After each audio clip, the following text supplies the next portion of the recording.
रत्नागिरी जिल्ह्यातील दाभोळ वीज प्रकल्प पुन्हा एकदा चर्चेत आलाय. जमीन व इमारत कराच्या थकबाकीवरून अंजनवेल, वेलदूर आणि रानवी या 3 ग्रामपंचायतींनी Ratnagiri gas and power private limited company विरोधात थेट जप्तीची कारवाई करण्याचा निर्णय घेतलाय. याबाबत कंपनीसह जिल्हा प्रशासन आणि पोलीस प्रशासनालाही अधिकृत नोटीस देण्यात आली आहे. सन 2005-06 पासून रत्नागिरी गॅस अँड पॉवर कंपनीकडून अंजनवेल, वेलदूर आणि रानवी ग्रामपंचायतींना नियमितपणे जमीन व इमारत कर भरला जात होता. मात्र 2021-22 पासून कंपनीने कर भरण्यास नकार दिल्यानं वाद निर्माण झाला. जवळपास 5 कोटी एवढा कर थकवल्याने तिन्ही ग्रामपंचायती आक्रमक झाल्या असून त्यांनी जप्तीच्या कारवाईचा बडगा उगारलाय. या प्रकरणी पंचायत समिती गुहागरचे तत्कालीन प्रशासक तथा गटविकास अधिकारी यांनी 14 जून 2022 रोजी कंपनीचे अपील फेटाळून ग्रामपंचायतींना कर वसूल करण्याचे आदेश दिले. त्यानंतर कंपनीने जिल्हा परिषद रत्नागिरीकडे अपील केले. मात्र 3 एप्रिल 2024 रोजी मुख्य कार्यकारी अधिकाऱ्यांनीही कंपनीचे अपील फेटाळत पंचायत समितीचा आदेश कायम ठेवला. त्यानंतर कंपनीने मुंबई उच्च न्यायालयात धाव घेतली. मात्र ग्रामपंचायतींच्या म्हणण्यानुसार उच्च न्यायालयाने जिल्हा परिषदेच्या आदेशाला कोणतीही स्थगिती दिलेली नसल्याने ग्रामपंचायतींना कायद्यानुसार कर वसुलीची कारवाई करण्याचा अधिकार कायम आहे. महाराष्ट्र ग्रामपंचायत अधिनियम 1959 अंतर्गत तरतुदीप्रमाणे निर्मल ग्रामपंचायत अंजनवेल, निर्मल ग्रामपंचायत वेलदूर, निर्मल ग्रामपंचायत रानवी या तिन्ही ग्रामपंचायतींना देय असलेला जमीन आणि इमारत कर हा Ratnagiri gas and power company private limited ही देत नाही.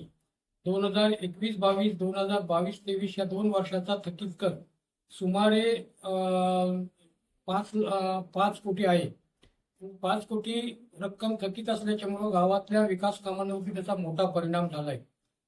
पूर्वी झालेली विकास कामं ही परत दुरुस्तीला आलेली आहेत. असं असताना कर नसल्याच्यामुळं विकास ठप्प झालाय. त्याच्यामुळं महाराष्ट्र ग्रामपंचायत अधिनियम 1959 अंतर्गत ग्रामपंचायतीला प्राप्त झालेल्या अधिकाराचा वापर करून रत्नागिरी गॅस अँड पॉवर कंपनीवरती 28 जुलै 2024 रोजी आम्ही जप्तीची कारवाई सुरू करणार आहोत. काय स्वरूप असणार आहे जप्तीचं आणि कशा पद्धतीने करणार आहे? ग्रामपंचायत भांडवली मूल्यांकनावरती जप्तीची कारवाई करू शकते. आता साधारणतः 8 ते 9 कोटी रुपये जरी थकीत असले तरी प्रत्यक्षात ग्रामपंचायतीला अधिकार पोचलेल्या जप्तीची कारवाई करण्यासाठी साधारण 5 कोटी रुपये आणि त्याच्यामुळं कंपनीच्या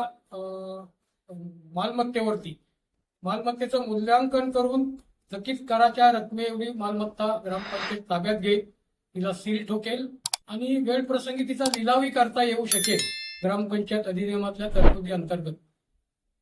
उच्च न्यायालयामध्ये ह्या संदर्भातला लढा सुरू आहे आणि असं असताना अचानक तुम्ही आता जप्तीच्या कारवाई संदर्भात ऍक्शन घेत आहे. Ratnagiri gas and power company ही मुंबई उच्च न्यायालयामध्ये अपिलात गेले, परंतु मुंबई उच्च न्यायालयाने मुख्य कार्यकारी अधिकाऱ्यांच्या आदेशाला स्थगिती दिलेली नाही. त्याच्यामुळे मुख्य कार्यकारी अधिकाऱ्यांच्या आदेशाप्रमाणेच आम्ही ही जप्तीची कारवाई करतो. ग्रामपंचायतींच्या म्हणण्यानुसार कराच्या थकबाकीमुळे गावांतील अनेक विकास कामे आणि लोकोपयोगी योजना निधी अभावी रखडल्या आहेत. अनेक बैठका घेऊनही तोडगा न मिळाल्याने तीनही ग्रामपंचायतींच्या ग्रामसभा आणि मासिक सभांमध्ये ठराव मंजूर करून 28 जुलै 2024 रोजी सकाळी 10:30 वाजता रत्नागिरी गॅस अँड पॉवर कंपनीवर जप्तीची कारवाई सुरू करण्याचा निर्णय घेण्यात आला आहे. या कारवाईची लेखी नोटीस कंपनीचे मुख्य कार्यकारी अधिकारी, जिल्हाधिकारी, जिल्हा पोलीस अधीक्षक, जिल्हा परिषदेचे मुख्य कार्यकारी अधिकारी, गटविकास अधिकारी आणि गुहागर पोलीस ठाण्यालाही देण्यात आली आहे. मात्र आता या प्रस्तावित जप्तीच्या कारवाईवर कंपनीची भूमिका काय असेल आणि 28 जुलै पूर्वी तोडगा निघतो का याकडे आता संपूर्ण जिल्ह्याचं लक्ष लागलं आहे. नमस्कार. आज जप्तीविषयी आपण ही पत्रकार परिषद आयोजित केली होती. त्यासाठी अंजनवेल 2,92,71,766, वेलदूर 63,63,41,192 आणि रानवी 72,46,449 एकूण 4,28,59,307 अशी थकीत करायची रक्कम 2021-22-23 या थकीत करायची रक्कम आम्ही वसूल करण्यासाठी आज जप्तीची प्रोसिजर करणार आहोत. महाराष्ट्र ग्रामपंचायत अधिनियमानुसार जिल्हा परिषदेने जे आदेश दिले त्या आदेशानुसार आम्ही ही जप्तीची प्रोसिजर वसूल करण्याची करत आहोत. त्यामध्ये कोणताही राजकीय हेतू नाही किंवा त्यांचा कोणताही कंपनी बंद पडावा असा मुख्य हेतू नाही. तर कितीची अमाऊंट तुमची बाकी आहे कराच्या स्वरूपातली? एकूण ग्रामपंचायती तिन्ही मिळून 4,28,59,360 रुपये बाकी आहेत. अशाच नवनवीन घडामोडी पाहण्यासाठी 24 न्यूज चॅनलला आत्ताच सबस्क्राईब करा, शेअर करा आणि बेल आयकॉनला प्रेस करायला विसरू नका. आणि हो, तुमची प्रतिक्रिया देखील कॉमेंट बॉक्समध्ये नोंदवा.